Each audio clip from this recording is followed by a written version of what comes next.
Lunes 27 de mayo de 2024, emisión número 552 de la memoria histórica aún no contada del conflicto armado en Colombia.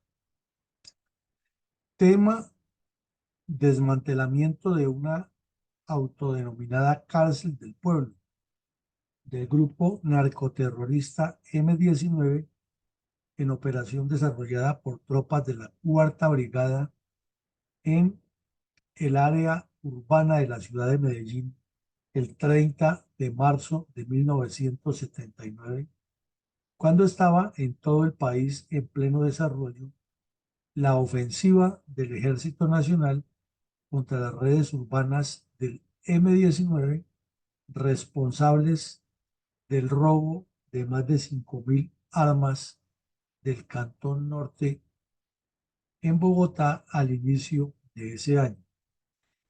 Fue una operación muy importante con la cual se descubrieron y se pusieron sobre el primer plano los avances del grupo narcotraficante y terrorista M-19 en la ciudad de Medellín, los nexos que tenían con el cartel de Medellín que estaba comenzando a crecer y la expansión que proyectaba este grupo criminal sobre el occidente y noroccidente del país. Adelante, mi coronel. Mi coronel, debido al audaz robo de más de 5.000 armas en el Cantón Norte del Ejército por parte del grupo narcoterrorista M-19 en el año de 1979, fue muy intenso en operaciones urbanas, capturas de delincuentes, consejos de guerra y propaganda comunista. ¿Cuál fue la conclusión de las falsas denuncias de los abogados del M-19 contra el Ejército Nacional por supuestas torturas al integrante de ese grupo criminal, Adelmo Urrea García? Estábamos viendo la semana pasada que desde los años 50 y 60, cada vez que la policía o el ejército capturaban a algún delincuente relacionado a algún partido político, inmediatamente aparecían abogados y testigos falsos a denunciar que esa persona ha sido torturada, que ha sido maltratada, que le hayan vulnerado sus derechos humanos, que le han restringido todas sus libertades, etc. Ya en la década de los 70, los comunistas tenían cartilla para eso. Cartilla, e inclusive cuando se capturaban guerrilleros o terroristas o miembros de esas organizaciones, se les encontraban documentos, manuales y procedimientos para eh, desatar esa serie de mensajes enredadores y mentirosos. Eso es parte de la doctrina comunista.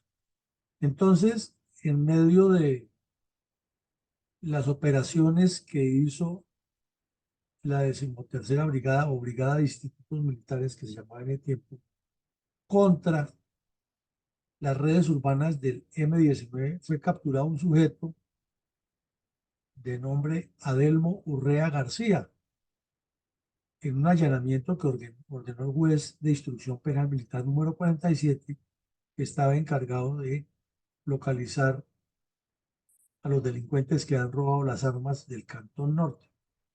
Ese señor fue llevado a la escuela de artillería en un vehículo Land Rover. Y allí el sujeto se golpeó él mismo intencionalmente contra el jeep cuando descendió con el fin de generar una aparente agresión. Y con ese cuento armaron toda una denuncia y que ha sido torturado y que ha sido golpeado, pero se hicieron las investigaciones del caso y se demostró que era él quien intencionalmente se ha golpeado para generar una falsa expectativa y dar a entender que lo habían... Mi coronel, se le fue el sonido. Claro. ¿Ahí me escucha, mi coronel? Correcto. Yo lo estoy escuchando, coronel. Bueno, entonces, El, eh, el sujeto fue llevado al hospital militar y allá le hicieron la valoración médica, demostraron que no había habido ninguna agresión, que ha sido un intento de auto golpearse con el fin de generar todo ese eh, show, pero que ahí no había habido nada. Estaba el dictamen médico, se le encontró que no tenía ninguna señal de haber sido golpeado en otras partes del cuerpo y que era mentira lo que él decía. Pero lo malo de todo es que hubo prensa, hubo escándalo, hubo denuncias y hubo entrevistas de periodistas irresponsables afanados de conseguir noticia amarilla y por eso se decía que presuntamente todo detenido que llevaban a los cuarteles era maltratado, pero esto era parte del montaje que esta gente tenía. Adelante, mi coronel. Mi coronel, ¿por qué un juez penal militar de Bogotá, del Instituto Militares, llamó a declarar al señor general José Joaquín Matallana Bermúdez en la investigación que se adelantaba contra los narcoterroristas del M-19 responsables del robo de las armas de las cárceles del pueblo y de la comisión de varios actos criminales propagandísticos por parte de este grupo delictivo? Mi coronel, aquí se suman dos cosas. Una, que vamos a hablar de que se encontró una cárcel del pueblo, que era un sitio donde el M-19 torturaba a los secuestrados de manera atroz. Y dos, que los comunistas han sido muy hábiles para infiltrar eh, distintos entes del Estado con el fin de ir optando el control del país. Entonces, la pregunta es por qué el general Matallana ha llamado a indagatorio. El general Matallana había acabado de entregar la dirección del DAS y también llevaba apenas 2, 3 años de haberse retirado del servicio activo y ha sido jefe de Estado Mayor Conjunto de las fuerzas militares y durante su carrera le tocaron unas cuantas operaciones. Entonces era una persona que era conocida en el ámbito nacional. Resulta que fue durante el desarrollo de todas las operaciones contra el M-19, después del robo de las armas, fue capturado un sujeto de nombre Tony López Oyuela, que ha sido magistrado del Tribunal Superior Militar, o ha sido candidato para ser magistrado del Tribunal Superior Militar, que ha sido jefe de Nacional de Policía Judicial en el DAS y que mm, supuestamente era una persona muy cercana a las fuerzas militares y los organismos de seguridad, pero estaba ampliamente implicado en complicidades con el M-19, tanto para proteger los bandidos como, al parecer, como miembro de la organización terrorista. Entonces, eh, fue capturado por orden del juez Edgar Trujillo Díaz y fue señalado de que hacía parte del grupo M-19. Entonces, por esa razón, se llamó al general Batallana, que lo conocía, que era el que lo ha nombrado en el DAS, a que explicara y contara qué antecedentes le habían encontrado o cómo este sujeto estaba allí y al mismo tiempo era miembro del M-19. Y lo mismo se supo que al general Lombana Cuervo, Carlos Lombana Cuervo, que había sido comandante de las fuerzas militares, eh, lo llamaron también a declarar por qué este sujeto había sido candidatizado por él para ser miembro del Tribunal Superior Militar. Pues seguramente los dos generales no tenían nada que ver con este delincuente, sino que era un bandido que se había infiltrado muy hábilmente y venía siendo parte del Partido Comunista durante muchos años. Entonces, ahí sí los medios de comunicación simplemente se limitaron eh, a decir que Se estaba investigando a los dos generales, pero no contaban que era la estrategia comunista de infiltrar personas al mismo, a las instituciones armadas. Al mismo tiempo, en Medellín era liberado el concejal Gustavo Ramírez, lo dejaron en libertad los bandidos del M-19, eh, a quien lo habían secuestrado, Gustavo Ramírez llamaba el concejal, lo han secuestrado terroristas del M-19. eh,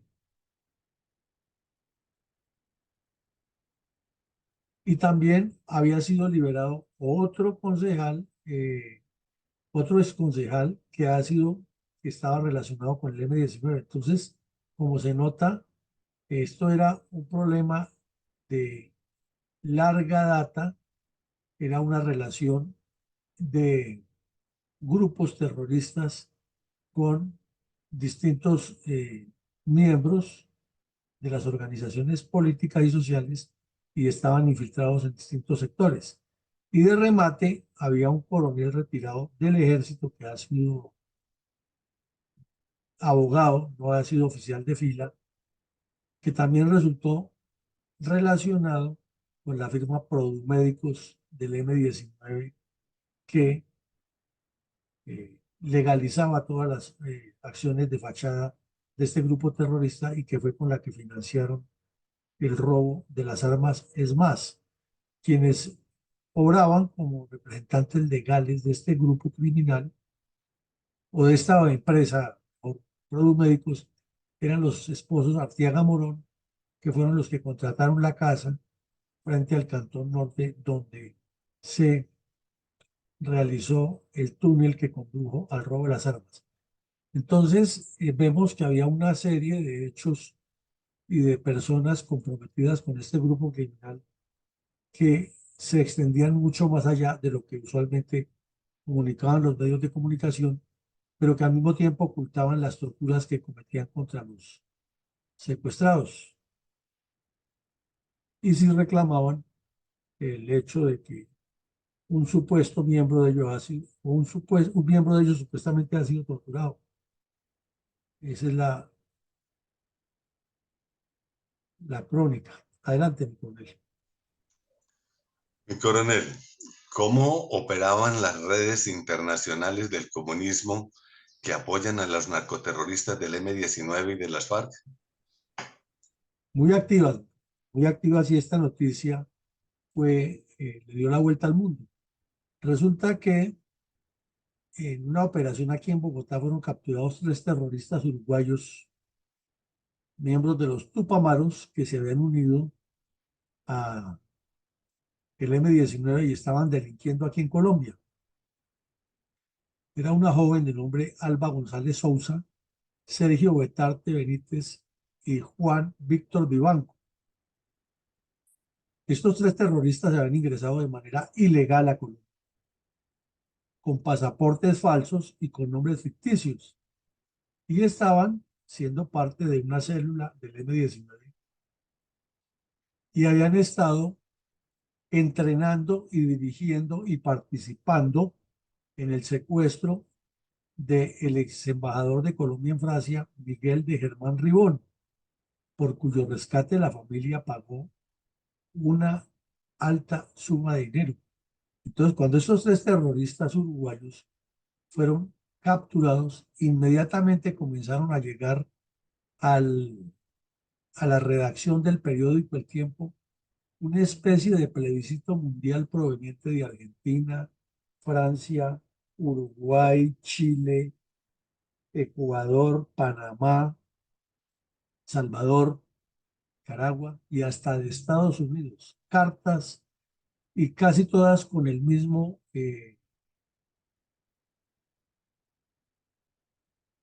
contenido, pidiéndole a la justicia colombiana que los dejara libres, que eran inocentes y que no los fueran a extraditar al Uruguay, donde los estaba persiguiendo la justicia y que ellos lo que eran perseguidos políticos. No, en realidad eran 3 terroristas que envió aquí a Colombia el ilustrísimo el ilustrísimo líder latinoamericano, en ese tiempo era un asesino llamado Pepe Mujica.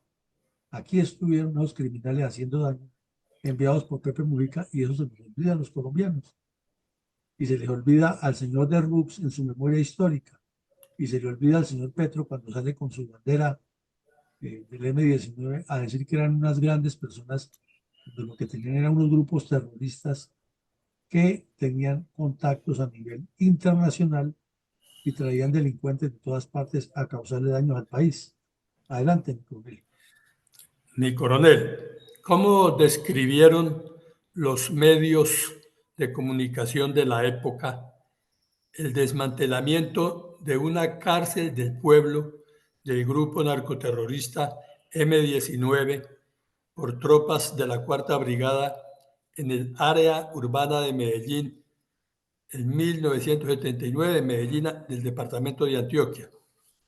Pues mi coronel, muy cerca del aeropuerto Olaya Herrera, en la avenida Guayabal, sobre el número 812. Ejército, después de un trabajo de inteligencia, siguiendo a los concejales metidos, tanto el que ha sido secuestrado como el que era miembro del M-19, inclusive a uno de esos que era suboficial retirado de la policía, eh, encontraron la famosa cárcel del pueblo, que era donde han tenido varios secuestrados a industriales y ganaderos de Antioquia, comerciantes. La casa era una posilga, una casa sucia, nunca le hacían aseo, y ahí vivía una pareja que era la que en apariencia tenía unas relaciones muy buenas con el vecindario. Cerca había una tienda de comestibles, de parva, como dicen los antioqueños, y ahí iban de vez en cuando, sobre todo la señora, la joven, que estaba ahí, el tipo tenía 40 años, la muchacha tenía 20, y compraban comestibles, pero mantenían una relación como muy cordial, pero distante con la gente.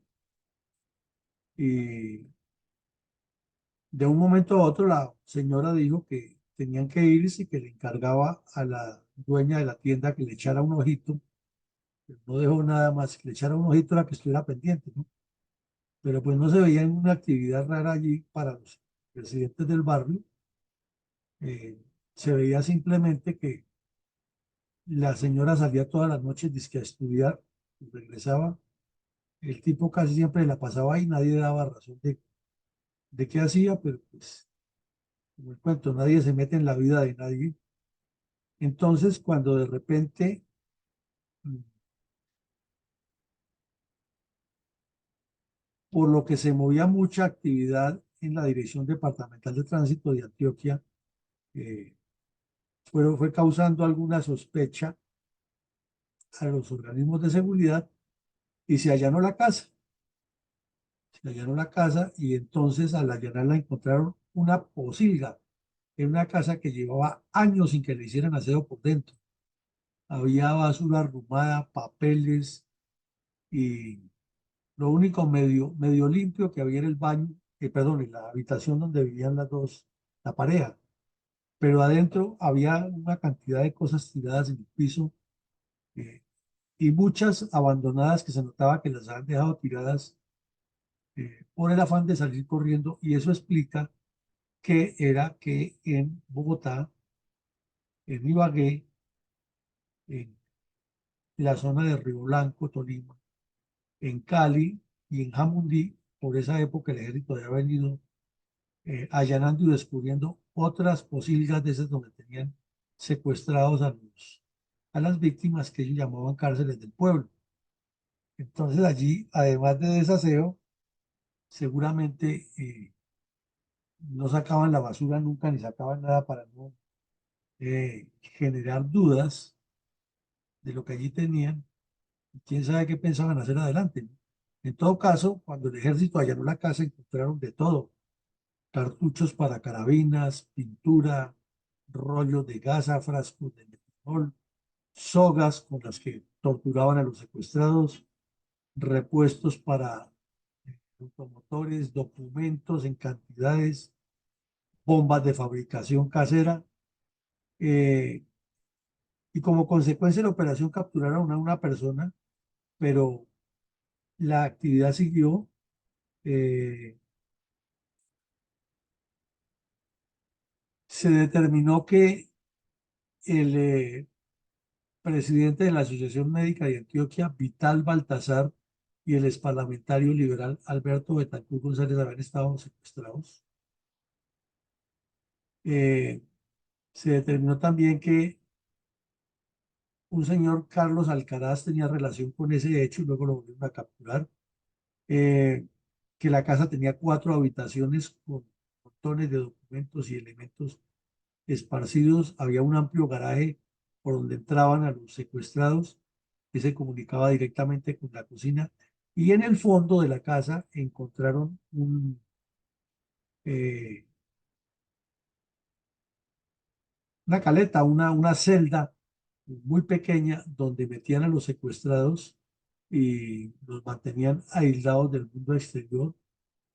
Eh, pero pues de un momento a otro se perdieron los delincuentes. Entonces lo que se encontró fue una gran cantidad de pruebas que sirvieron para que los investigaran, pero todos estos terroristas quedaron libres con la amnistía de- del gobierno Barco, y finalmente esto pasó al olvido, pero aquí lo traemos y lo revivimos porque mucha gente del M-19 ocupó cargos públicos y hoy son de los mismos que promueven las marchas y las protestas y la violencia contra el gobierno Duque, y ahora defienden a capa y espada a su antiguo compinche de actos terroristas, Gustavo Petro. Esto es lo que parece que al país se le ha olvidado y que es necesario recordarle todo lo que allí ocurría, porque la covacha que encontró en ese tiempo el señor, el comandante de la Cuarta Brigada, demostraba que el M-19, además de tener nexos nacionales e internacionales, montaba empresas fachadas, secuestraba, torturaba, tenía nexos con personas en todos los departamentos y en los niveles de gobierno, y con eso manejaba o maniobraba muy hábilmente en todos estos meandros de la política. De los mismos del terrorista Gustavo Petro. Mi coronel, ¿cuál fue la respuesta inmediata de los criminales como consecuencia del desmantelamiento de la llamada cárcel del pueblo en Medellín del grupo narcoterrorista M-19 por tropas de la Cuarta Brigada en el área urbana de Medellín? Pues mi coronel, para nadie era un secreto que el DAS y los organismos de inteligencia entraban a las universidades también como estudiantes para averiguar quiénes estaban metidos en el M-19, en las FARC, en el ELN, en el Grado. Y la razón es muy sencilla. Las guerrillas urbanas estaban disparadas en esa época y hemos visto múltiples casos aquí. Entonces descubrieron a un agente del DAS que se había infiltrado en una célula de las FARC y estaba ayudándoles a repartir volantes de las FARC. Pero los estudiantes que integraban el M-19, por alguna razón se dieron cuenta que no era miembro, lo sospecharon que no era miembro de las FARC, sino que era un agente de inteligencia, y lo secuestraron dentro de la universidad, lo llevaron a la rectoría y le exigieron al rector que aclarara ese caso porque era una vulneración a lo que llaman la autonomía universitaria. Esos bandidos tienen unos lenguajes bien conocidos. Y entonces, en paralelo, 6 terroristas del M-19 que estaban en la universidad se colocaron capuchas y salieron y detuvieron un vehículo de transporte público en la carrera 52 cerca al Hospital Infantil San Vicente de Paúl y le prendieron candela. Y esa era la protesta que ellos daban porque el Estado estaba infiltrando la autonomía universitaria, y calificaron de arbitrarias las actividades que allí ocurrían. Entonces hubo una redada y fueron capturados unos bandidos de esos y puestos a disposición de las autoridades judiciales, por lo cual hubo más protestas en la universidad y violencia, y entonces el M-19 quedaba como la víctima y no como el victimario. Mi coronel, ¿cómo relataron los medios de comunicación la reaparición de boletines propagandísticos del M-19 en medio de la intensa presión militar que se desató por parte del Ejército Nacional como consecuencia del robo de las 5.000 armas del Cantón Norte del Ejército en Bogotá. Pues una vez producida el robo de las armas se desató, como todos sabemos, una cantidad de operaciones militares y el M-19 pasó, claro, a la clandestinidad, siguió haciendo algunas acciones mínimas, pero los cabecillas todos estaban asustados porque cayeron la mayoría y los que quedaron libres, como Bate de Mancayón, pues recurrieron a otro tipo de estratagemas para esconderse, inclusive muchos, comenzando por los esposos de Arteaga, huyeron a Panamá, donde la narcodictadura de Torrijos los recibía con besos, abrazos y caricias. Otros huyeron al Ecuador, donde tenían nexos con el dirigente Roldós, Jaime Roldós.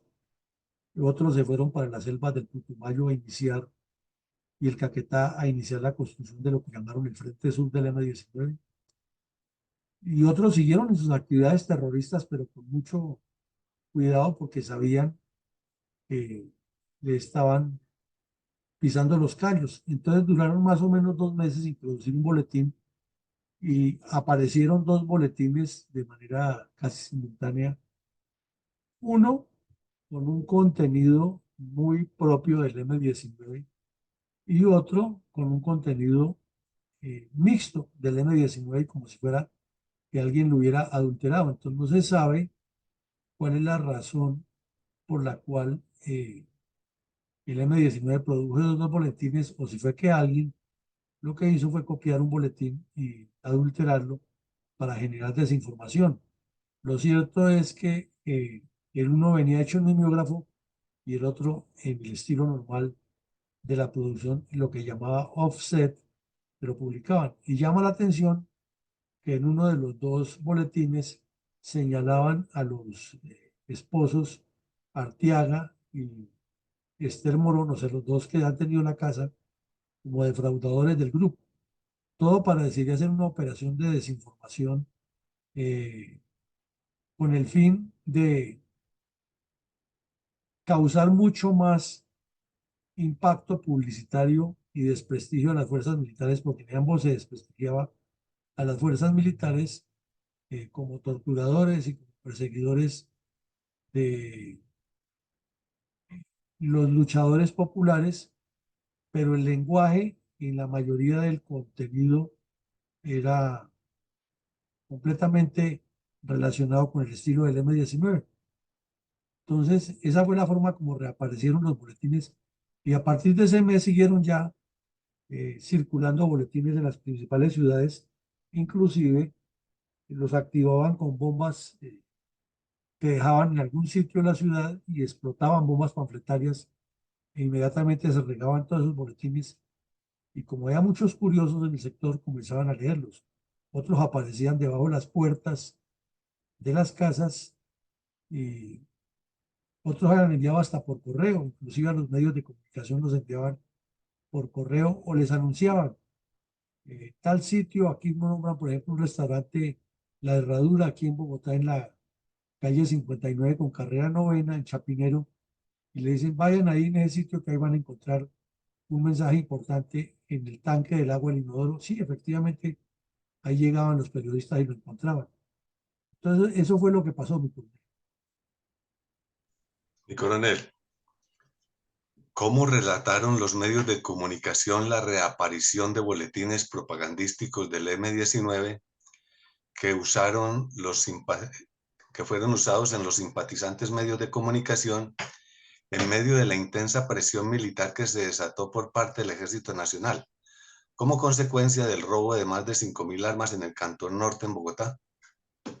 Bueno, mi coronel, como sabemos, después del robo, el cantón se desató pues una persecución y al M-19 le fue, como decían ellos mismos, como los perros en misa, porque de la espectacularidad del robo y del impacto que habían causado, pasaron a perder a muchísimos de sus cuadros y muchas de sus integrantes que ni siquiera sabían que habían planeado ese crimen, ese asalto, ese robo, y que no tienen nada que ver directamente con el robo, pero sí con el M-19.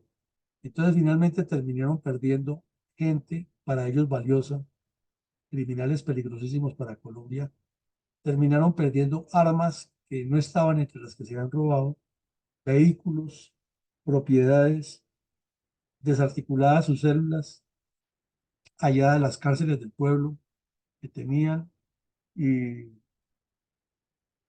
decomisos de cuentas,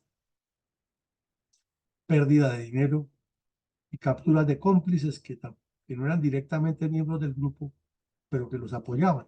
Entonces, después de todo ese trabajo de 3 meses, el juzgado penal militar que seguía la causa y que los había entrevistado en Usaquén y les había valorado las pruebas, dictó autodetención contra 95 terroristas. Fueron los primeros encarcelados y ahí estaba entre ellos, estaban en esa autodetención Carlos Toledo Plata, los hermanos Pizarro, y una lista larga. Aquí vemos las fotos que publicó el periódico El Tiempo en exclusiva de los 95 terroristas, eh, muchos de ellos con formación académica alta, profesionales, ingenieros, médicos, arquitectos, porque como ya lo hemos dicho, eran personas que habían sido reclutadas inicialmente por el Partido Comunista, otras habían pasado por las filas rebeldes, entre comillas, del MRL, y otras pues tenían esa mentalidad conspirativa y tenían contactos, inclusive internacionales. Algunos eran recién salidos de la universidad, otros estudiantes universitarios. Eh, entonces era un grupo de cierto nivel académico y la mayoría eran urbanos. Entonces eran también gente que tenía la habilidad de manejar casas de contacto, de esconder terroristas, de manejarles documentos, de esconderles armas, dinero, de suministrarles apoyo, de viajar fuera de la ciudad a entrevistarse con los bandidos rurales. Eh, Algunos de esos habían participado en la construcción de las cárceles del pueblo y las caletas donde fueron encontradas las armas. Otros eran guías, otros eran los que les ayudaban a falsificar los pasaportes. O sea, era una organización criminal, un entramado muy bien montado. Esos son los inocentes miembros transformadores que tenían la doctrina que el señor Petro nos quiere imponer ahora. Mi coronel, ¿por qué los terroristas del M-19 fueron señalados como presuntos autores del asesinato a sangre fría del señor Luis Carlos Carvajal, para la época director de la cárcel de Bellavista de Medellín, en el departamento de Antioquia? Pues, mi coronel, porque en unas comunicaciones había dudas de que este sujeto, Marco Antonio Velandia, estuviera relacionado con ese crimen. Entonces, inmediatamente fue y se presentó en la Embajada de Francia y se declaró perseguido político. Eso mismo había hecho un médico de nombre Gentil Eduardo Villafañe, que también él y su familia se presentaron a la Embajada del Ecuador a pedir asilo. Y era común que eso pasara. Inmediatamente la Confederación de Trabajadores de Colombia le envió al gobierno nacional cartas y exigencias de que los dejaran libres, que eran inocentes, que eran trabajadores, que eran personas honestas y que no tenían nada que ver con el crimen de José Raquel Mercado, pese a que los servicios de inteligencia y la Dirección Nacional de Instrucción Criminal tenía otra, otros datos y otras pruebas. Entonces, el director de la cárcel de Bellavista en Medellín, de nombre Luis Cardona Carvajal, se había encontrado en el barrio Aranjuez, en el norte de la ciudad, una señora, y estaban allá, como dicen los paisas, en una heladería. En Cali, Bogotá le dicen fuente de soda. cafetería. Ahí estaba charlando con esa muchacha, ese señor. Esa noche era un sitio muy concurrido y afuera pues lo estaba esperando el conductor del vehículo oficial donde se desplazaba Cardona, cuando de repente aparecieron unos sicarios y lo asesinaron ahí en la heladería social. Y pues las pistas apuntaban a que el M-19 tenía terroristas presos en la cárcel y que tenían la intención de matarlo y que al parecer había unas comunicaciones telefónicas en tal Belandia. Eso pues siempre se quedó en veremos, que la justicia no había sido tan eficiente siempre y los medios técnicos que se tenían en la época no se probaron nunca, pero esa era la duda que había y que aún persiste. Lo cierto es que el director de la cárcel fue asesinado. Finalmente no quedó claro si ha sido el M-19 o no, pero sabiendo de todo lo que hemos visto, ¿qué duda quedaría? Adelante, mi coronel. Mi coronel, de acuerdo con investigación periodística de la época realizada por el diario El Tiempo de Bogotá, pero reproducida en todos los medios de circulación nacional, ¿cuál era la conducta del Congreso de la República en un momento en que se vislumbraba creciente deterioro de la seguridad y el orden público en todo el país? Pues mi coronel, una vergüenza porque para ese mismo día el Congreso completaba un año de funciones, o sea, el Congreso elegido en ese año. Y estaba en un Congreso representado por de todos los partidos, ¿no? Por miembros de todos los partidos, liberal, conservador, nuevo liberalismo, comunistas, etcétera. Y le hicieron un seguimiento a la asistencia y se demostró que durante ese periodo habían tenido un 59% de ausentismo. Había parlamentarios que no habían asistido ni siquiera al 30% de las sesiones, que solamente el 60% de los proyectos de ley presentados habían sido debatidos y muy pocos aprobados. Que de remate de iniciativa propia eran muy pocas las leyes que ellos habían presentado, ya que la mayoría habían sido presentadas directamente por el gobierno y solo el 3% de las iniciativas eran del propio Parlamento. Entonces, imagínense ustedes una cantidad de sinvergüenzas viviendo del erario sin cumplir con sus funciones y sin que hubiera quien los pusiera en cintura con el cuento, con el viejo truco del ausentismo para no votar o simplemente porque andaban fuera de la ciudad, ya que en ese tiempo se manejaban los auxilios parlamentarios, eran legales. Entonces se la pasaban era haciendo politiquería y corrupción en las regiones. Y si eso lo estaban haciendo el primer año, imagínense cómo terminaría el cuarto año cuando ya todos están dedicados ahí sí de frente a hacer politiquería. Todo esto nos indica que la sumatoria de hechos siempre han sido los mismos, ¿no? La corrupción de la dirigencia política, la ineficiencia del Congreso, la infiltración de los comunistas en organismos de seguridad y de organismos claves de gobierno, las relaciones internacionales con grupos terroristas y la podredumbre que hay en las cárceles y en otros sectores para tener nexos con delincuentes son completamente complementadas por la descomposición moral que hay en el Congreso de la República. Nos parece que al reconstruir este caso lo que hacemos son unas radiografías aterradoras de la realidad que ha vivido el país y que antes ha subsistido en medio de tanta descomposición moral. Mi coronel, en Fundel se ha analizado largamente en esta cátedra permanente de memoria histórica que terminada la violencia tripartidista de los años 1960, se aposentó en las mismas regiones el terrorismo comunista que luego viró el narcoterrorismo comunista. Es decir, la violencia siguió igual o peor, pero en 2016 el señor Juan Manuel Santos aseguró a los cuatro vientos, comillas, la guerra en Colombia ha terminado, cierro comillas.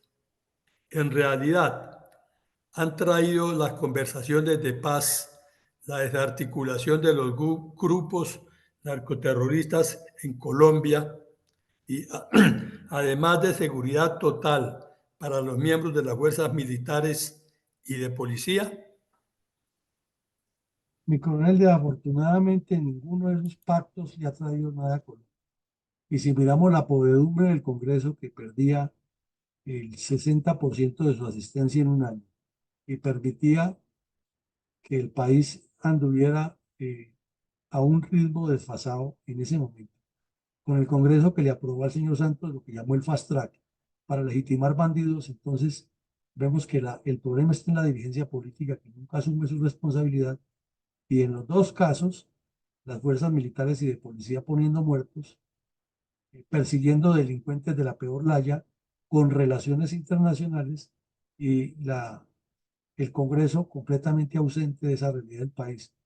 Entonces, si vamos a hacer un juicio histórico y político de quiénes son los principales responsables de que los grupos terroristas hayan crecido, el Congreso de la República sale muy mal librado en todas las épocas y ocuparía quizás el primer lugar, porque ahí es donde está la perdición, la descomposición, es donde aprueban esos pactos espurios, es donde le dan la larga a los gobernantes para cometer errores como el de Silvio Santos, y es donde le dan patente de corso a sujetos como Petro para seguirle haciendo daño a Colombia. Mi coronel, escuchemos con reverencia un minuto de silencio en memoria de todas las víctimas del narcoterrorismo comunista contra Colombia, en particular de los miles de asesinatos ordenados por cabecillas de grupos bandoleros y luego narcoterroristas en nombre del Partido Comunista Colombiano y de otras agrupaciones políticas.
Mi coronel, usted nos puede enunciar algunas reflexiones de orden político, estratégico, respecto al desmantelamiento de una de las llamadas cárceles del pueblo del grupo narcoterrorista M-19 por tropas de la Cuarta Brigada en el área urbana de Medellín, Antioquia, en 1979. Muchas, ¿no, mi coronel? Es una larga lista de estratagemas, de engaños con la paz, una complicidad y una responsabilidad grande de la dirigencia política, ineficiencia de la justicia, infiltración dentro de la justicia, corrupción, manejos oscuros, intereses políticos de dirigentes de distintos sectores buscando premios y gabelas que ni merecen ni corresponden, indiferencia de los medios de comunicación, infiltración en los sectores educativos de distintos niveles para desvirtuar la verdad, eh, desinformación completa, a veces intencional, a veces por ignorancia, eh, indiferencia también del pueblo colombiano ante su suerte y su destino, poca formación política de los partidos hacia su militancia en el sentido de orientarlos de qué es lo que pasa y una complicidad de organizaciones no gubernamentales y gobiernos exteriores con estos grupos criminales que hacen pensar muchísimo que luego de 40, 50, 60 años de la repetición de la repetidera, definitivamente lo que está haciendo el señor Petro no va a conducir a nada positivo y que estas negociaciones, que inclusive este fin de semana le hicieron bombos y platillos a la primera imposición del ELN en la mesa de negociaciones luego de un año y medio de estar gastando dinero y hablando, van a terminar muy mal y este señor Petro nos va a dejar el país en una condición mucho más eh, desastrosa de lo que la recibió, con la circunstancia agravante que de la contraparte lo único que se habla es de candidatos y de deseos de que el señor Petro se vaya, no voy a arreglar los problemas del país. Pero parece que esa ha sido nuestra dinámica y como que si no estamos dentro de esa dinámica, no habría política en Colombia. Es triste decirlo, pero es la realidad. Adelante, mi coronel. Mi coronel, mi comentario para el día de hoy. Los grupos terroristas del Partido Comunista en Colombia han utilizado las llamadas cárceles del pueblo como una forma de tortura a sus víctimas.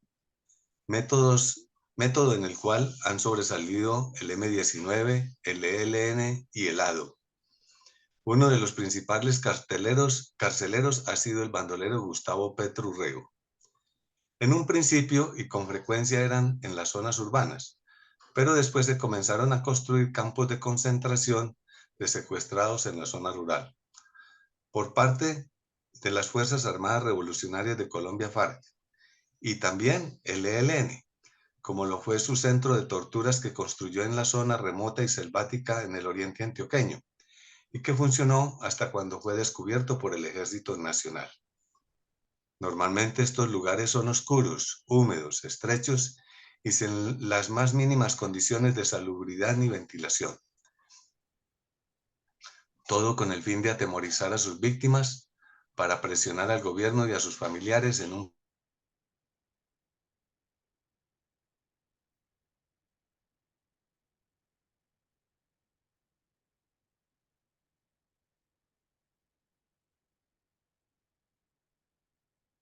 Fue la señal, mi coronel. ¿Mi coronel Saldaña escucha?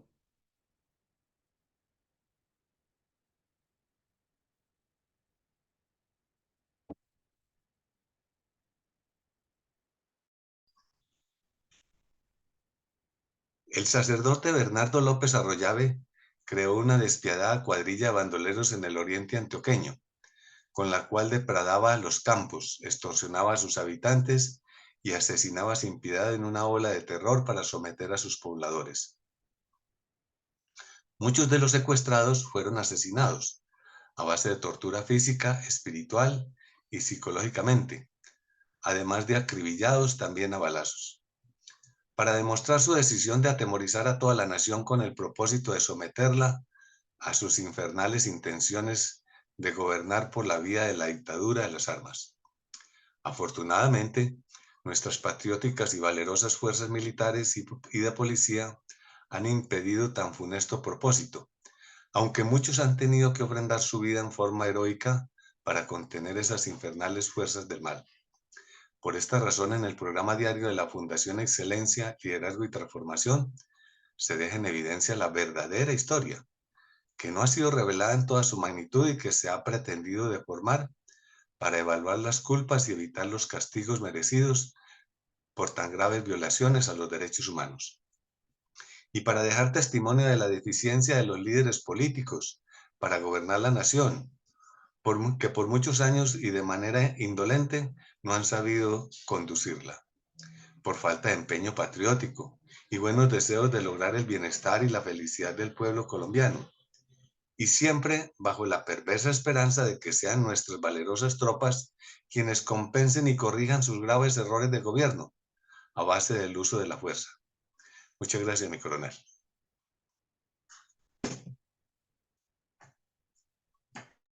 Muchas gracias, muy amable. Es que se nos fue aquí un momentico la electricidad y se cortó, pero bueno, ya regresamos.